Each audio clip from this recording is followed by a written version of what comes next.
Welcome to Real Estate Success Partner. We're your hosts, Devin Dubuc, David Wynn, and we're here to talk about how to have great success in every market. Hey, today, guys and gals, we've got two great guests. The first one's a returning guest, Clint Ritchie of the Ritchie Mortgage team at Quick and Close Mortgage. And Clint, who'd you bring along today? Man, I've got the special privilege of introducing Colleen Lawler, who's coming to us from St. Louis, Missouri, and the surrounding areas, and she's been in the business a long time. A wonderful professional, does a tremendous amount of business. I mean, just a joy to talk to, and so I'm excited to have her on board. I'm excited too. I've seen your report card, and you're doing some great things out there in St. Louis. So, welcome to the show, Colleen. Hey, it's really nice to be here. How are y'all today? We're doing great. We're doing absolutely fantastic. So St. Louis, Missouri, are you from St. Louis originally? I am born and bred about 40 miles west of St. Louis. I grew up my parents originally were in downtown in a German part of St. Louis. And from there, I ended up doing Green Acres with my family. Oh, wow. And we lived on 160 acres. And my dad was a CPA and came all the way back into town to work every day. John, cue the Green Acres music there. We got to do it now. I mean, it was great. My mom used to say that Ken Hardy doesn't know how to fix a fence. He thinks a Band-Aid and a thumbtack are going to hold that fence up, because we were chasing horses and cows and we didn't know what we were doing, but it was a wonderful way to grow up. That's awesome. So after that, I moved right back into St. Louis County, and I've been here for, almost 50 years, I guess. There's no way, because you're not 50, so that's impossible. I know. Some reverse math there. I don't know how this is working. She's a magician, folks. But Colleen, so moved back into St. Louis and, finished school. Did you jump right into real estate? No, I was actually a nurse. I graduated from St. Louis U and I worked for about 10 years, and we were just going to move. And I really like to know what I'm doing when I do it, like some of my clients, I find. But so I went and took a real estate course at the local community college. I didn't even know I had to take a test at the end of it. I didn't know I had to give my license to somebody after it, but I called up Gundaker Realtors, because they were the biggest folks in town, and said, hey, does anybody want my license? And they went, oh, yeah, come on over here and talk to Carol. So a wonderful lady, Carol Malina, was my mentor. And within about 9 months, I realized that I still had crummy hours. I was used to that working at a hospital, and real estate has those weekends and late nights sometimes. So that was about the same. But I realized I could have just as much fun and serve people doing real estate and maybe make a little bit more money. It was kind of very early on. I learned it's the same skill set. A nurse is multitasking. They're dealing with doctors and x-ray and lab and people that are stressed out because they're sick, right? Absolutely. So people that are moving, they're pretty stressed out too. Yeah. And I've got lenders and inspectors and other agents. So it's the same thing, only different. And I've really enjoyed it. I've never thought of myself as a salesperson. I've thought of myself as a real estate therapist more often than not. I love it.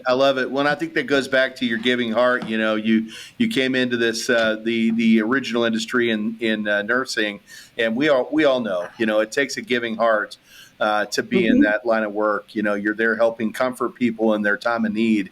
And that translates great over into real estate, because that's exactly what you're doing over here. But the benefit to this one is when you get done, you get a home at the end. And, and that's because Colleen's going to lead you there. So I love that. Well, and I used to say there was no bleeding in real estate, and then the market crashed in '08, and I kind of had to pull back on that. But yeah, people are just as stressed, and there's so much going on, and there's so many different reasons that they're making a move that I've just learned that I'm lucky for my background, and I truly believe that there's so many different kinds of people that can be successful in this business. That's true. But I think if you really care about the people you're serving, you might last a little longer and get a little bit more satisfaction out of this line of work. Hey, Colleen, we know, but our audience probably wants to know, how long have you been in the business? Real estate? 35 years. You've seen some That's cycles in this business, huh? It's like 160 years in real life. Yeah, it's like dog years, right? When you're talking about working in the industry. Right. So when I started, I think interest rates were around 12%. And I thought that was normal because that's what they were. So I was in that market. Then I was, the lead up to 2006 and 7.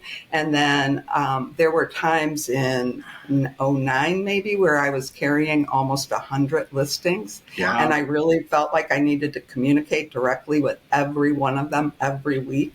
Yeah. And that was more than painful. And now we're in the totally opposite market. Different market. And it is totally different.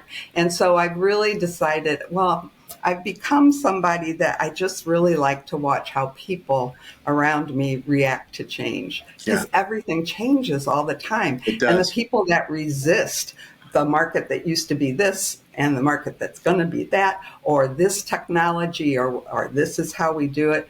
I'm fascinated that some people just embrace it and they're like, well, that's the way it is now. And other people are at the coffee pot screaming and yelling and having Right.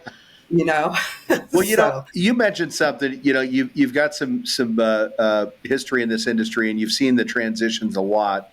And the one question that I have to ask you is, over the time, how often have you seen markets where homes aren't worth more year after year? How often does that happen? Well, in 08, don't you remember? We're going to have a V-shaped recovery.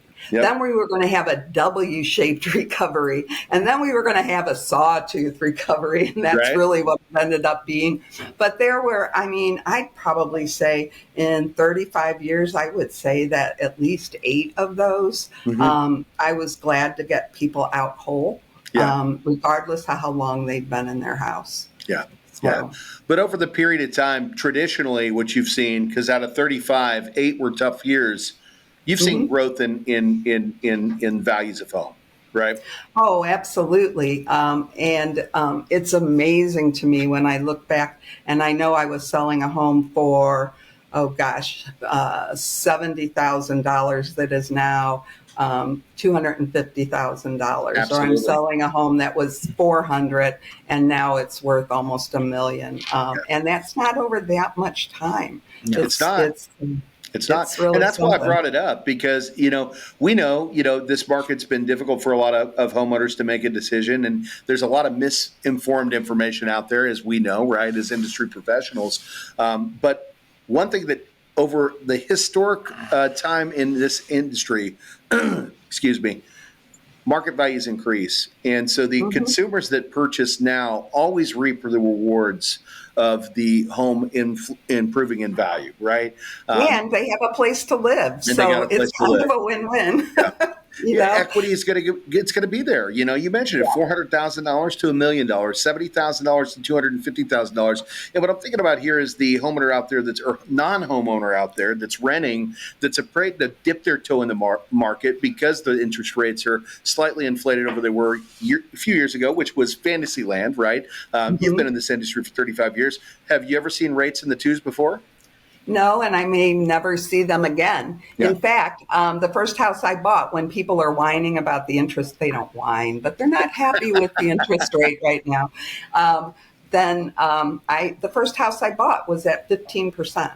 My first home was at 15%. So when I've got somebody worrying about 6 or 7, and when I started in real estate, it was 12, I'm like, we're kind of almost back to normal. That's it. A good normal for interest rates now. Well, for me, it is back to normal because I got in the industry in 2002, and a normal interest rate, which was a refinance boom, was 6.5. Right? Right. People are ecstatic, and we saw fives, and everybody got even really, really more excited. Right?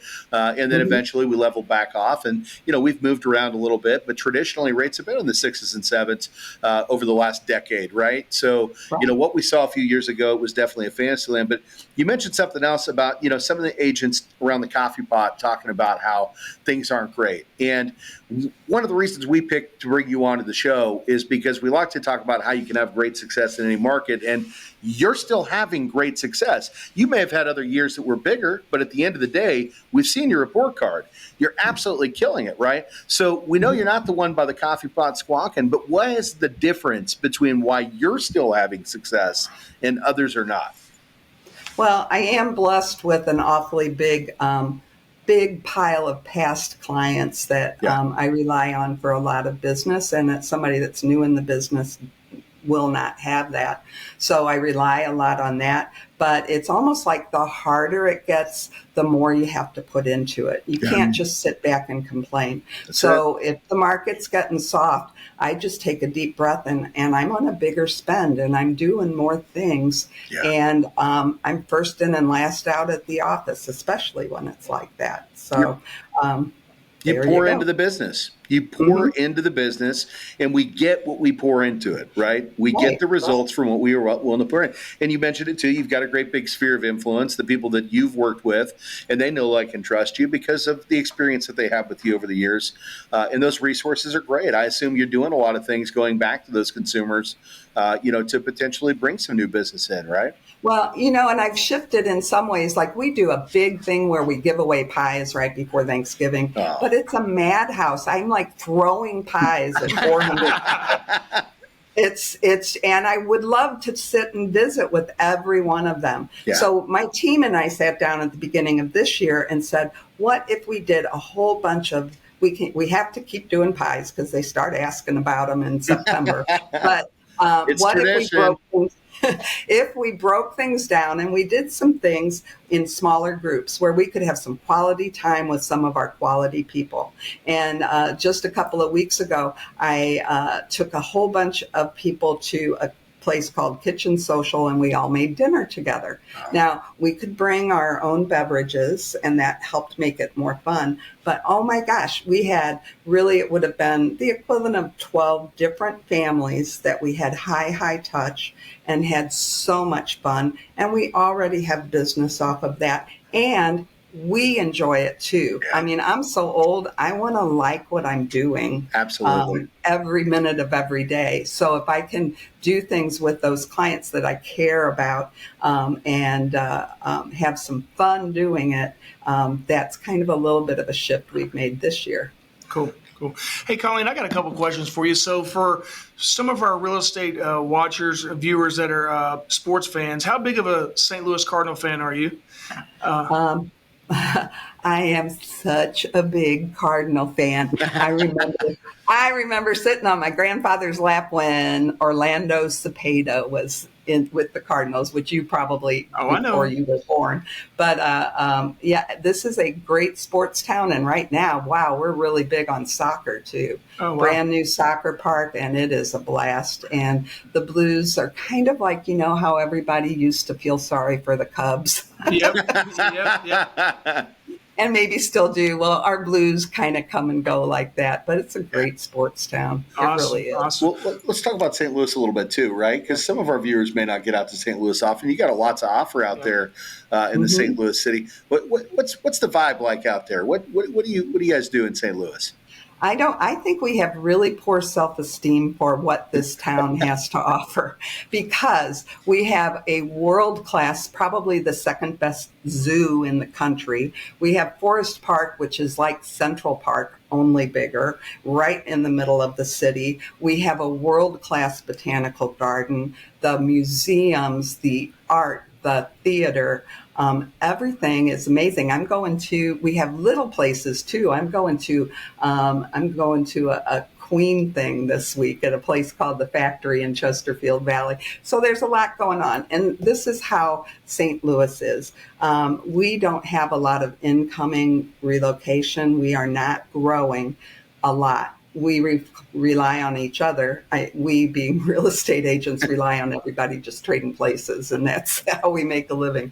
But when we do have incoming relocation, I recall I've had incoming spouses, we call them trailing spouses, that come to St. Louis kicking and screaming because they're coming away from their family, first move, and they're coming to St. Louis, and they just, and they're just mad and disappointed. And we get them in a house, and a year later, 2 years later, they'll never leave. They love this town. Yeah. It is really, we're our own best kept secret, and it's a great place to raise a family, and there's a lot of fun to do within an hour or two of here with the Lake of the Ozarks. Not the same as the Ozark, the little mini series, but there's a lot to do in this town, a lot. And I think March 1st trout season opened up too, so I'll probably be there shortly. It sounds amazing. It sounds like a little bit like Dallas, and man, obviously we're here and we love our Metroplex as well. But man, it sounds like it's an amazing place. I'm gonna have to take a little trip up there, Dave. Great people too. You know, that's one thing. A little unsecret about the Midwest.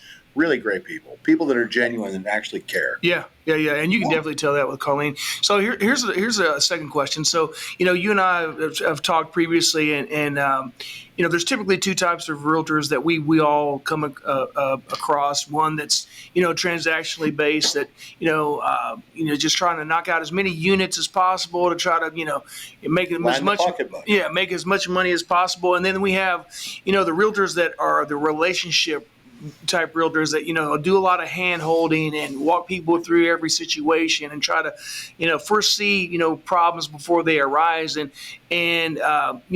we know you are one of those relationship type realtors. So tell me about some of the families that you've helped along the way. And now I think we talked, and you're like on third, fourth, and maybe fifth generation of helping the same family answer the same questions and realize the real estate dreams. Right. I mean, I have a young family that I sold a house to recently. The first time I met her, she was in a diaper, and I was playing softball with her mom a million years ago. But when we were looking at who to bring on to that little cooking thing, and we were like amazed at how many people between them and their family and friends, we've done upwards of 10 transactions over the year. And I remember a long time ago in my career, a speaker or something said, look at every transaction as an opportunity for 10 more transactions over the life of your relationship with that person. And I really see that. It's almost like I'm a Girl Scout, and there's this little song, make new friends, but keep the old. I think the more transactional folks are making new friends over and over and over again. And we're just staying tight with our old friends. Well, what we know, Colleen, is people do business with people they know, like, and trust. And there's absolutely no question as to whether they know you, whether they like you, and whether they trust you. Thanks. And that's one of the special things you bring to the table. And while some of those other folks are squawking at the coffee machine, right, you're over here creating opportunities by getting in front of the people that know, like, and trust you, having great experiences. And, at the end of the day, the business just comes along with it. Yep. There's there's trial and tribulation along the way. We do so much business. We're always going to have somebody that tests us a little bit. But I tell my team, as soon as we get closed and we're like, oh, thank goodness, I'm like, just wait, there's another one coming. because that person makes us better. I always say that the more difficult transactions really make us better, and if nothing else, if it's really difficult, I'm like, step back, disassociate, and just practice on them. Maybe you'll find something that will make them smile. Keep trying. It's funny you mentioned that. I literally listened to a podcast with one of my mortgage mentors just the other day, and he said the exact same thing. Really? Yeah. He said the tough ones, the ones that we walk away from and go, man, that hurt a little bit. Those are the ones that help us grow and become better at what we do. And it's a learning experience. And when you look at it from that point of view, sometimes the worst ones are the best ones. And they end up being your best referrals, referrers too. That's wild. Maybe they're miserable all the time, and we got them to crack a smile. But some of the people that I thought were very difficult are my biggest fans. It's really interesting how that kind of works out. Hey, Colleen, I'm curious. We always ask a question to our guests. With you being in the business 35 years, what's the one transaction that means the most to you? Because I know there's several, but I want that one. There's so many. I know. But we want the one that you go back to and go. Yeah, you go back. This is why I'm in real estate. This is the reason why I left nursing, or this is the reason why I do what I do today. Hey guys, it's Devin and David. We're your real estate success partners. Hey, if you're enjoying these podcasts and want us to keep bringing back this content, we truly appreciate you following us. But if you could go below and subscribe or make some comments, we'd truly appreciate it. And we'll keep bringing back great content in 2024. Well, and I just saw, I say I saw this woman, but I was bumping around with her on Facebook and she was paying me a nice compliment. But I had a lady, I walked into her house and she needed to sell her house. I think she'd been on the market with somebody else and hadn't sold. And I went in and I sat down and she hardly could look at me and she seemed like she was frozen and the phone was ringing and I said, "Do you want to get that?" And she said, "No, that's my boyfriend, Bill." And I looked at her and she said, "Bill collector." She was in big trouble. She had recently been divorced, and this is so sad to say, but her ex-husband had killed himself after the divorce. There was just so much going on with this woman's situation. And I was able to get that house sold, get her into a little condo, and now the Fox Theater is our big theater down in the city, and she's retired, and she's one of the ushers there. And I get to go in there and just hug on her every time I'm at the Fox. And she was nice enough recently. I put something on social media about National Compliment Day, and that I wanted to compliment people if they just tell me they needed one. And she came on and said, "I don't need one, but I have to tell you, you helped at the hardest point of my entire life." And that I'm glad I could be there in some little way when she was going through so much. So it's awesome. That's awesome. You almost brought me to tears with that one. Yeah, exactly. That's exactly. It's like, man. So you keep talking about this awesome team of yours, and I want to hear a little bit more about them. So we know that you're absolutely amazing, but at the end of the day, there's always some behind-the-scenes folks, and I know you want to give them some recognition to this. Let's get some recognition out there. Well, the first would be Dan the Man. Dan Jimenez is my lead buyer agent. And I worry about him because he works so hard. And like me, sometimes I look at him and I'm like, we're both really people pleasers and maybe we should learn how to say no once in a while. But he's fabulous. And then I have two other buyer agents. I have Andrea, who is just a blast and brings the most interesting. She brought some of her business with her, and they're the most interesting, fascinating people. And my third buyer agent, Stephanie Zimmerman, was a past client of mine. And I sold her house years and years and years ago. And in fact, I sold that one. She bought another one. I think she's a 3 or 4 transaction client.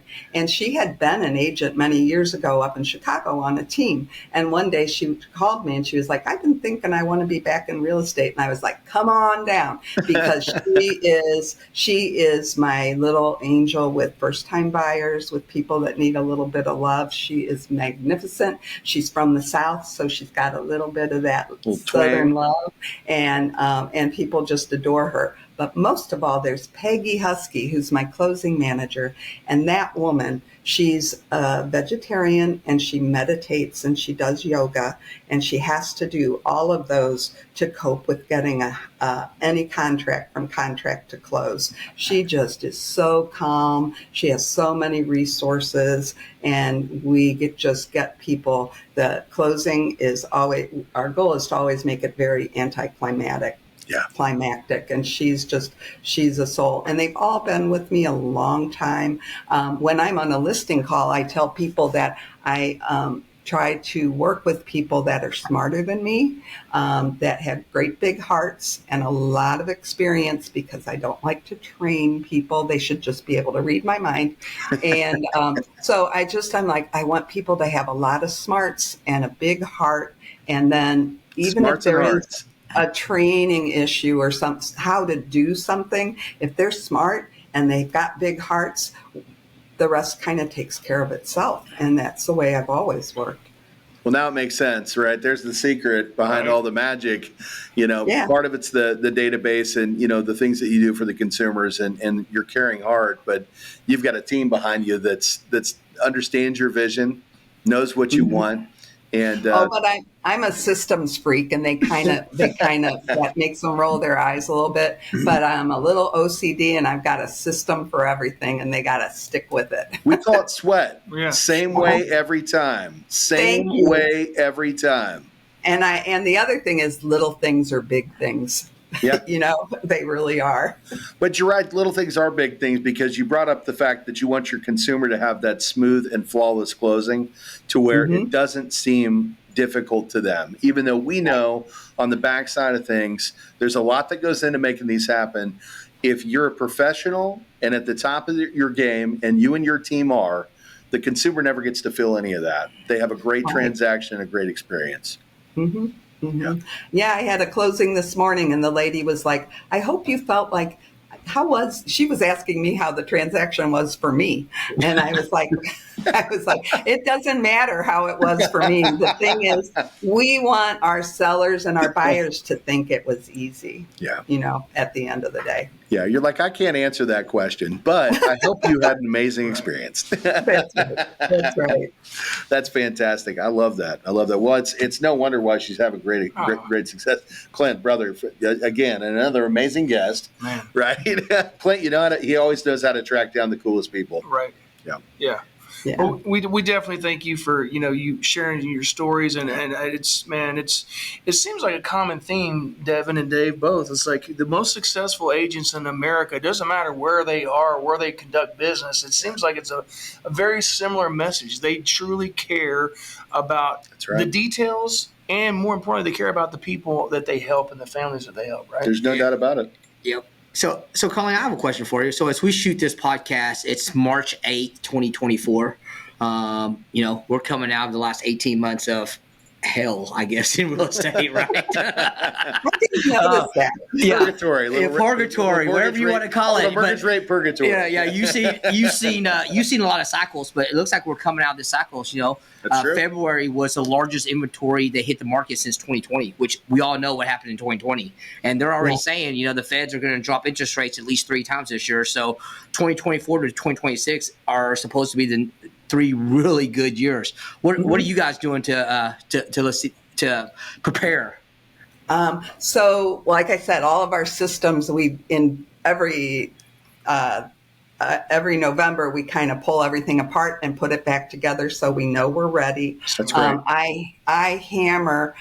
I do some geographic farming on top of working very closely with my SOI. So I hammer them January, February, March. And I'm old school maybe, but I'm doing a lot. I'm doing a lot of postcards, whether it's a postcard that is talking about feedback that we've gotten from people. I'll just do their market. I split up and we did all the data for all these subdivisions and sent it specifically to everybody in that subdivision. That's great. Because you're right. Some people the market's been tight because people don't want to give up their 2% interest rate. That's right. But sooner or later, that house is too big or too small, or somebody's getting married or divorced. And those people are going to start moving on top of having favorable interest rates. So you just gotta be out there. So, Well, you just gave out some great secrets. I'm going to run that back real quick. Number one, you don't do spring cleaning, you do autumn cleaning. And I'm going to assume that's because, as I know, being from the Midwest myself, the winter months, it gets a little cold up there in St. Louis. Not a lot of people are moving around. This gives you a great opportunity to look at your business from an outside perspective and say, what can we do to make sure we're ready for the new market? And then the beginning of the year, when things start warming up, you start warming those customers up by sending out postcards and making sure you're making connections with people right before summer, which is the buying season. Exactly.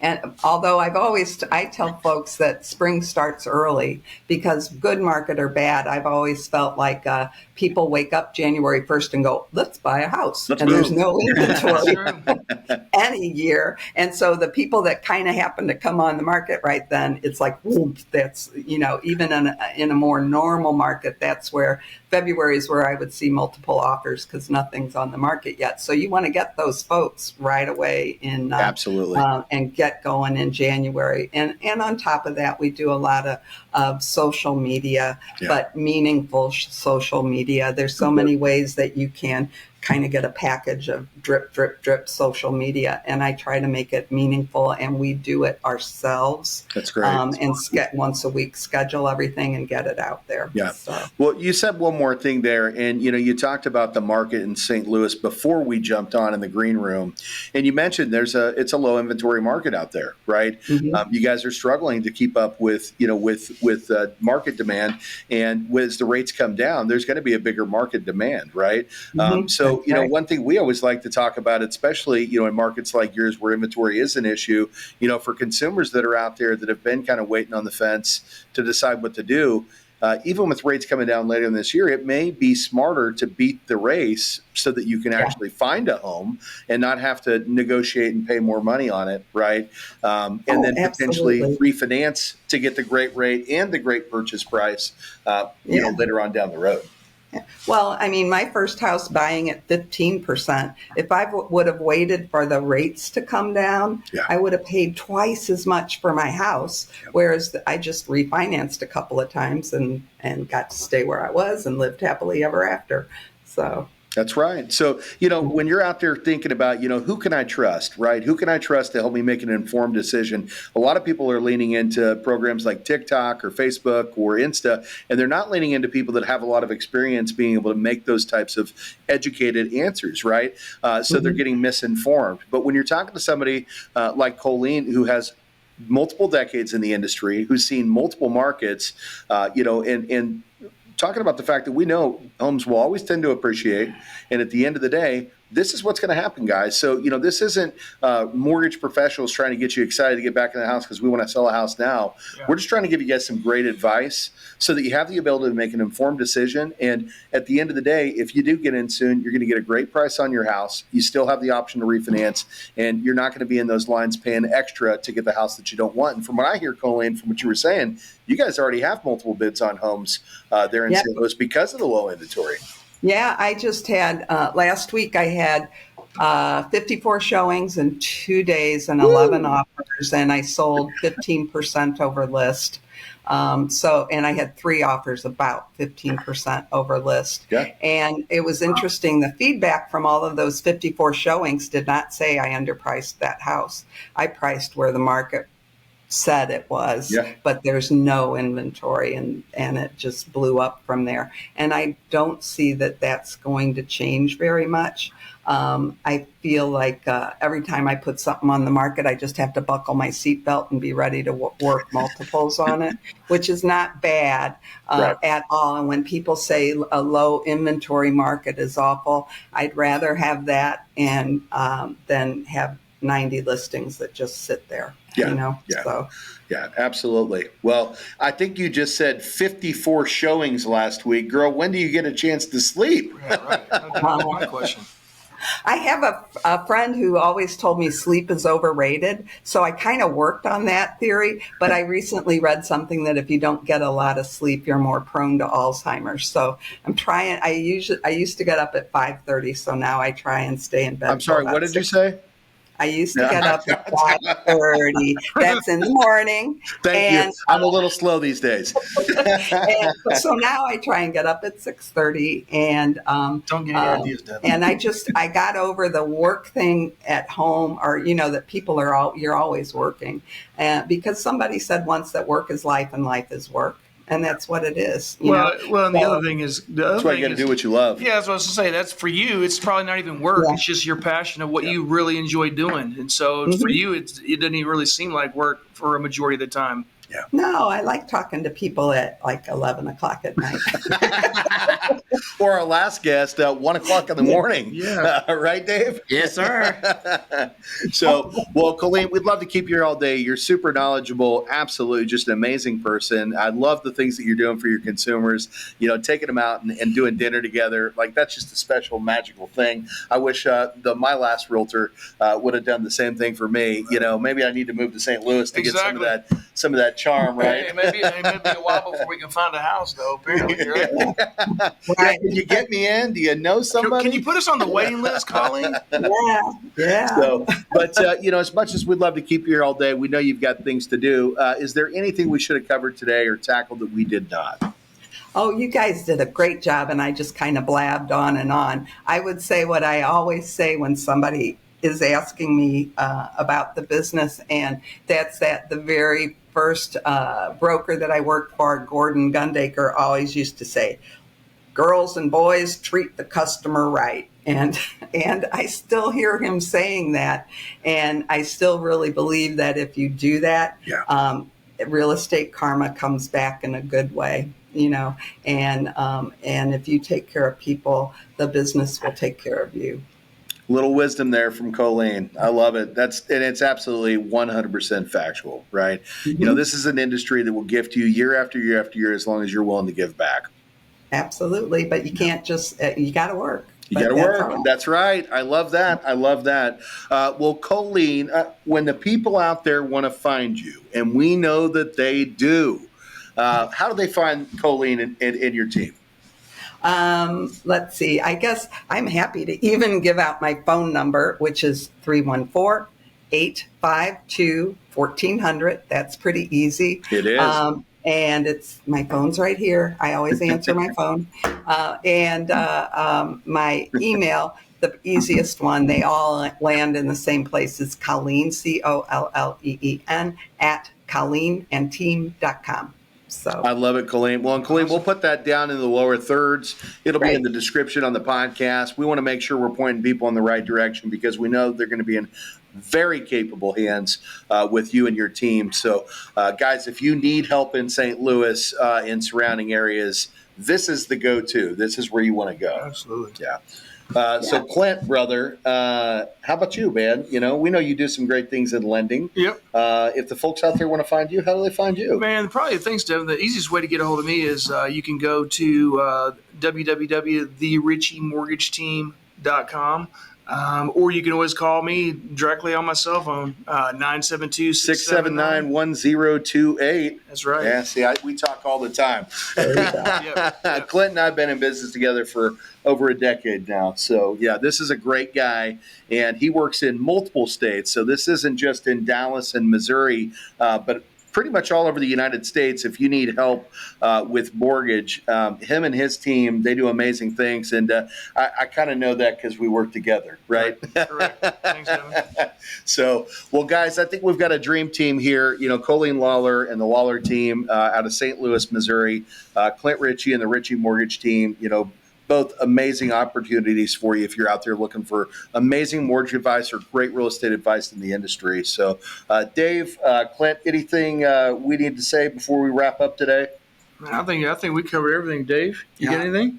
Man, if you're looking for real estate in St. Louis, there's only one lady I'd call, Miss St. Louis. I'm going to start calling her Miss St. Louis. That's right. I love it. I'm coming for one of those pies. Yeah. I am coming for one. Right. I'll bring it to you. Well, come on out. Come on out. Okay. We're always welcoming folks here in Dallas. We'd love to have you. We would. Great town. Great It town. is. It is. So, well, guys and gals, I think if that's it, I'm Devin Dubuc. I'm David Wynn. And we're your real estate success partners. If you want to find us, come on over to realestatesuccesspartner.com. Or if you want to watch the video, we think you do, come on over to YouTube to the Dubuc team, and you'll be able to meet Colleen face to face. And you're going to want to meet her because she's absolutely epic. Comment if you like the podcast, make a review. And if you want to be a guest, call us. We'd love to have you here. So until the next time, we'll see you then. Bye, guys. Bye.